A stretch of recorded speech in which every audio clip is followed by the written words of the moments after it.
여러분, 우리가 눈으로 여러 번 보아도 당하고 잘못 인식하고 심지어는 눈으로 보지 못하는 것들도 많은데 우리는 무엇을 보고 무엇을 믿고 무엇을 따라가야 할까요? 여러분이 주목하는 것은 과연 무엇입니까? 우리 다시 한번 오늘 본문 말씀을 함께 읽어보기를 원합니다. 고린도후서 4장 18절입니다. 함께 읽겠습니다. 시작. 우리가 주목하는 것은 보이는 것이 아니요 보이지 않는 것이니 보이지 않는 것은 영험함이라. 아멘. 오늘 성경은 우리를 향해 보이는 것이 아닌 보이지 않는 것에 주목하라고 말씀합니다. 보이는 육신이 아닌 보이지 않는 영을 따라가라고 말씀합니다. 왜 그렇습니까? 우리가 믿는 하나님은 영이시기 때문이죠. 하나님께서는 우리를 보이지 않는 천국으로 초대하시는 분이십니다. 보이는 것은 잠깐이고 보이지 않는 것은 영원합니다. 그러나 우리는 자꾸만 우리의 육을 따라 그것을 바라보고 그것을 쫓아가곤 하죠. 세상의 돈, 권력, 명예, 건강, 지식, 아름다움 같은 것들을 말입니다. 눈에 보이지 않는 하나님을 믿는다고 하면서도 눈에 보이는 영원하지 않은 것들을 바라보며 나아간다는 거예요. 유명한 철학자 사르트르는 인생을 가리켜 인생은 B와 D 사이의 C다라고 정의합니다. 탄생을 뜻하는 birth와 죽음을 뜻하는 death 사이에 끊임없는 선택, choice가 반복되어진다라는 것이죠. 여러분, 우리의 인생은 선택의 연속입니다. 우리는 끊임없이 어떠한 선택을 하게 되고 그 선택에 따라 단순히 눈에 보이는 선택만을 한다면 그에 대한 책임 역시 온전히 우리가 따라가야 된다라는 것입니다. 사사기 말씀을 보면 입다라는 사사가 등장해요. 그는 기생의 아들로 태어났고 때문에 자라면서 형제들에게 미움을 받게 됩니다. 그의 형제들은 입다를 향해 너는 기생의 자식이니 우리 아버지의 기업을 잊지 못할 거야 라고 말하며 그를 쫓아내버립니다. 그렇게 입다는 집을 떠나 도비라는 땅에 거주하게 됩니다. 그리고 그곳에서 자신과 같은 사람들과 함께 삶을 살아가며 어느새 그들의 세력을 키워가게 됩니다. 그러던 어느 날 암몬 자손들이 이스라엘을 치려고 몰려오기 시작했습니다. 그들의 두려웠던 길르앗의 장로들이 다시 입다를 찾아와 도움을 요청합니다. 우리를 도와달라고, 우리의 지도자가 되어달라고. 그렇게 입다는 길르앗 사람들을 이끌고 암몬 자손들과 전쟁을 치르게 되었고 하나님의 영이 입다에게 임하여서 그 전쟁을 승리로 이끌게 됩니다. 문제는 여기서부터 시작되는데 그렇게 암몬과의 전쟁에서 승리한 입다에게 이스라엘의 한 지파였던 에브라임 사람들이 찾아오게 됩니다. 그들이 이렇게 말해요. 너는 암몬 자손과 싸우면서 어찌하여 우리를 부르지 않았느냐? 우리가 너와 내 집을 반드시 불사를 거야. 기껏 이스라엘을 돌아와 암몬 자손을 무찌른 이 길르앗 사람, 이 입다에게 와서 행패를 부리기 시작하는 거죠. 결국 입다가 속해 있는 길르앗 사람과 에브라임 사이에 큰 전쟁이 벌어지게 됩니다. 그렇게 길르앗 사람들이 에브라임을 이기게 되죠. 전쟁에서 패배한 에브라임 사람들은 도망치려고 하는 건데 그때 길르앗 사람들이 먼저 도망치는 길목을 막고 요단강 나루턱을 장악해요. 그리고 그곳을 통해 도망치려는 에브라임 사람들을 만나면 이렇게 물어보는 거예요. 내가 에브라임 사람이냐? 네가 에브라임 사람이냐? 라고 물어봅니다. 근데 그의 대답이 아니라고 하면 바로 죽여버리고 맞다라고 하면 나를 따라 시볼렛이라고 발음해보라고 말합니다. 그런데 에브라임 사람들은 시볼렛을 시볼렛이라고 발음하지 못했습니다. 시볼렛이라고 말하라고 하면 시볼렛이 아닌 시볼렛 이렇게 발음했다고 해요. 경상도 사람들 여러분 아십니까? 저희 아버지가 경상도 분이셨는데 쌀이라고 발음을 못해요. 살이래요. 살 하는 것처럼 오늘 이 에브라임 사람들에게 이렇게 물어보았다는 거예요. 너 시볼렛이라고 할 수 있니? 근데 할 수 있지 하고 시볼렛 하면은 듣기에 시볼렛이 아니라 시볼렛이었기 때문에 그 모든 사람들이 죽임을 당했다는 거예요. 이렇게 죽은 에브라임 숫자가 몇 명일까요? 42,000명입니다. 그들이 말하는 단어는 사실 같은 단어였죠. 늘 말하는 단어예요. 그런데 그 단어의 발음 하나 때문에 42,000명이라는 사람들이 죽었습니다. 어떻게 말하느냐에 따라서 42,000명의 목숨이 달라졌다는 거예요. 여러분, 모세의 인도를 통해 수많은 사람들이 출애굽하여 시내산에 도착했습니다. 이스라엘 민족은 시내산에 머무르게 되었고 모세는 하나님의 명령에 따라 시내산에 올라가게 됩니다. 그런데 산에 올라간 모세가 며칠이 지나도 내려오지를 않는 거예요. 하루가 지나고 이틀이 지나고 수일이 지나도 내려오지 않습니다. 그때 백성들은 요동하기 시작하죠. 산에 올라간 모세는 어떻게 된 것이냐?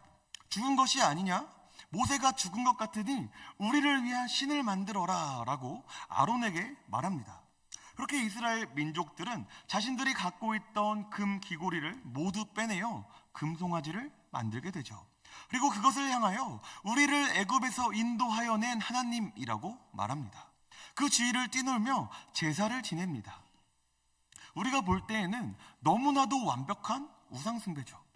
그러나 당시 고대 근동의 사람들은 그것을 우상이라고 여기지 않았다는 거예요.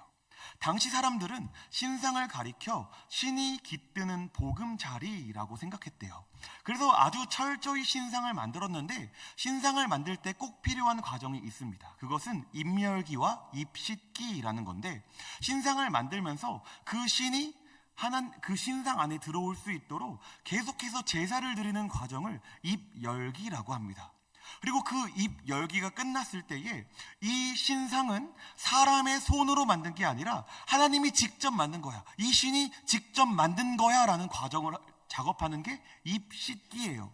그래서 그 제사장들이 이 신상을 만든 사람들을 손을 묶어요. 손을 묶어서 나무칼을 가지고 자르는 신용을 한대요. 그 자르는 신용을 하고 나면 이것은 더 이상 사람이 만든 신상이 아니라 직접 신이 만든 신상이다라고 사람들이 인식하게 되었다는 거죠. 오늘 이 사람들 역시 마찬가지예요. 모세가 산에서 내려오지 않자 이스라엘 민족들은 불안해했습니다. 그래서 모세와 함께 여호와 하나님의 사제 역할을 했던 아론을 불러서 여호와의 신상을 만들 것을 요구한 것이죠. 아직 하나님을 깊이 만나지 못한 아론은 금품을 모아 황금 송아지를 만들고 그 신상을 여호와의 신상이라 선포하는 거예요.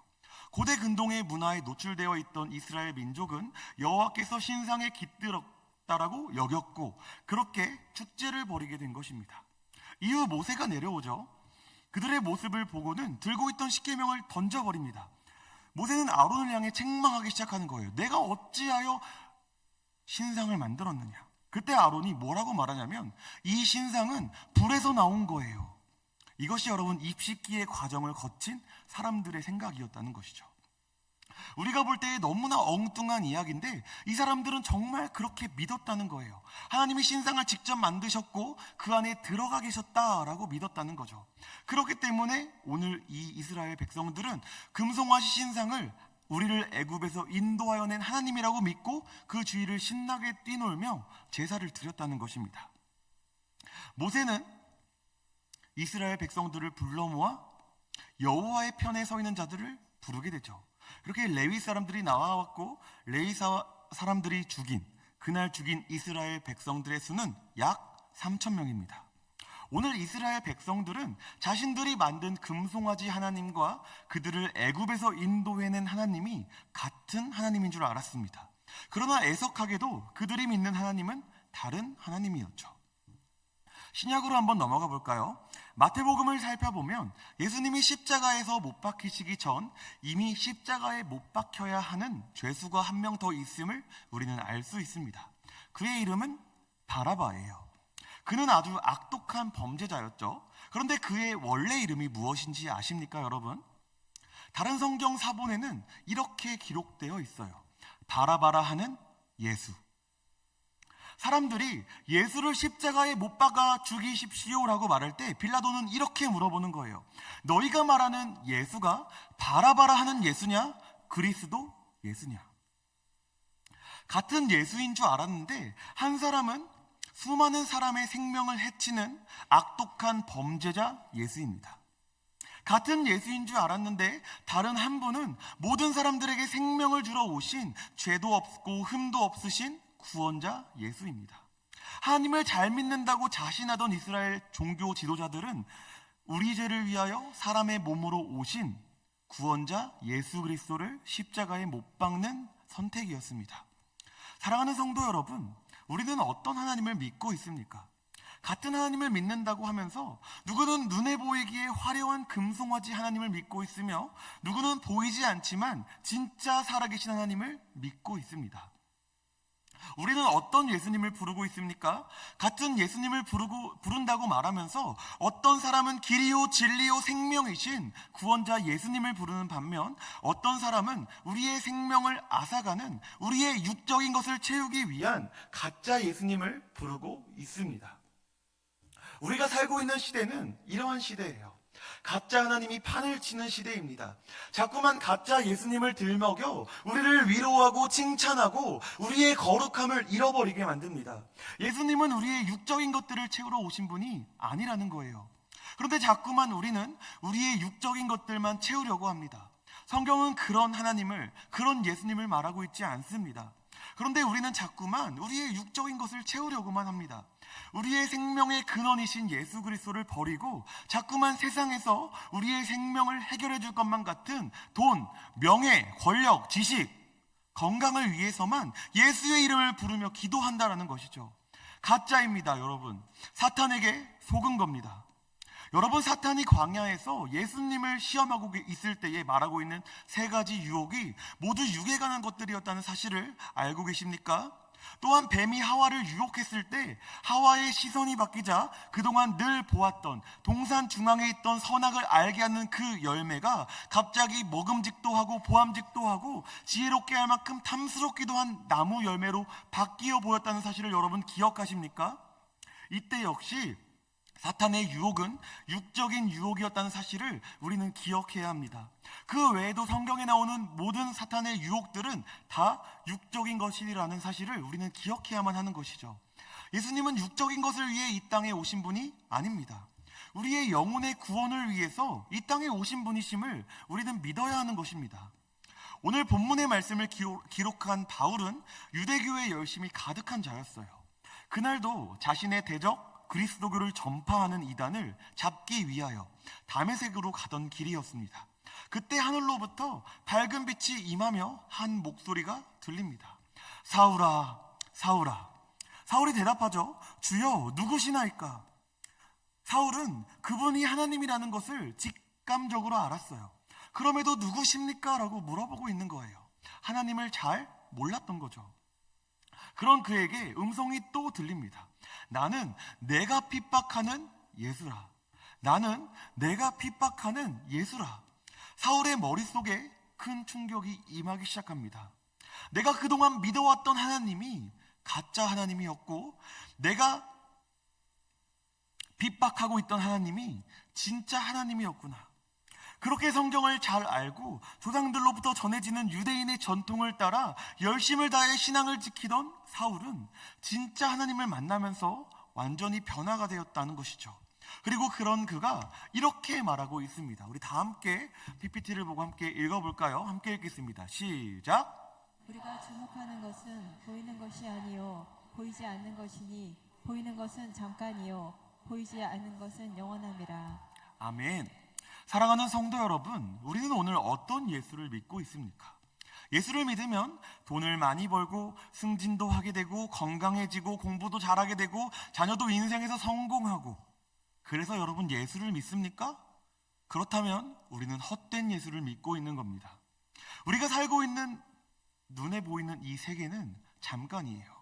솔로몬은 전도서 말씀을 통해 인생은 헛되다라고 말합니다.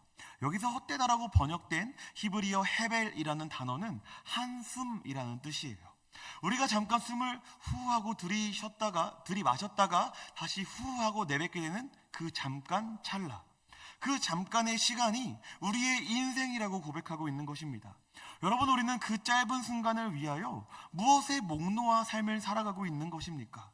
돈을 많이 벌려고, 세상에서 인정받는 명예를 얻으려고, 열심히 승진하고 높은 자리에 올라가려고, 오래오래 살기 위해 건강을 챙기려고, 좋은 성적을 얻기 위해 지식을 채우려고, 정말 이것이 우리가 주목하는 것이라면 여러분, 우리의 인생은 하나님 앞에서 어쩌면 실패입니다. 사랑하는 성도 여러분, 오늘 우리가 정말 주목해야 하는 것은 무엇입니까? 그것은 보이지 않는 영원한 천국입니다.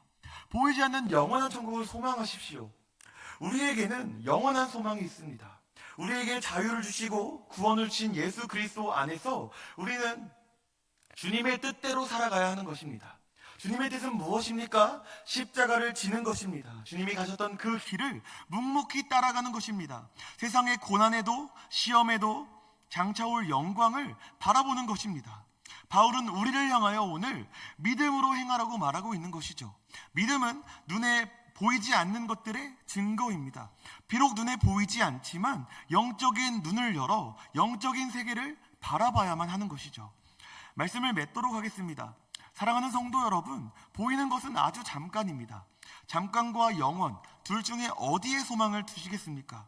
예수님께서는 나더러 주여 주여 하는 자마다 다 천국에 들어갈 수 없을 것이라고 분명히 말씀하십니다. 여러분, 출애굽한 60만 명의 이스라엘 사람들 중 가나안 땅에 들어갔던 사람은 겨우 2명에 불과하다는 사실을 우리는 기억해야 합니다. 우리가 믿고 부르는 예수가 이 땅에서의 삶을 위한 예수라면 우리는 천국으로 인도할 수 없는 예수를 믿고 있는 겁니다. 주님께서는 오늘도 우리에게 자기 십자가를 지라고 말씀하십니다. 장차 받을 영광을 위하여 고난을 견디라고 말씀하십니다. 영원한 것을 바라볼 때 우리는 더 이상 이 땅의 것에 목매지 않을 수 있습니다. 하나님 나라를 위하여 헌신할 수 있습니다. 세상의 사람들처럼 미래를 위해 좋은 투자를 해야 한다면 우리는 반드시 예수 그리스도의 십자가에 투자를 해야 할 것입니다. 눈을 들어 하늘을 보십시오. 이미 얻은 천국을 소망하십시오. 더 이상 두려워하지 마십시오. 정말 하나님이 살아계시고 천국이 실제한다면 이제 우리가 해야 할 것은 눈을 들어 천국의 소망을 품고 살아가는 것입니다. 주님 앞에 모든 것을 걸고 생명까지도 조금도 아끼지 아니하여 고난도 환난도 두려워하지 않고 보이지 않는 천국과 장차 받을 영광을 소망하며 오늘도 살아가시는 사랑하는 건능교회 모든 성도님들이 다 되시기를 주님의 이름으로 축복합니다. 우리 시간 함께 찬양하기를 원하는데 하늘 소망이라는 찬양을 했으면 좋겠습니다. 여러분, 우리의 진짜 소망은 온전히 하늘에 있음을 기억하는 시간이 되었으면 좋겠어요. 정말 나의 어떤 돈, 명예, 지식, 건강, 친구 관계 이런 것들이 아니라 정말 나에게 소망을 주는 것은 온전한 예수 그리스도 십자가 그리고 완전한 천국밖에 없다는 사실을 기억하시며 오늘 이 찬양을 함께 고백하며 나아가도록 하겠습니다.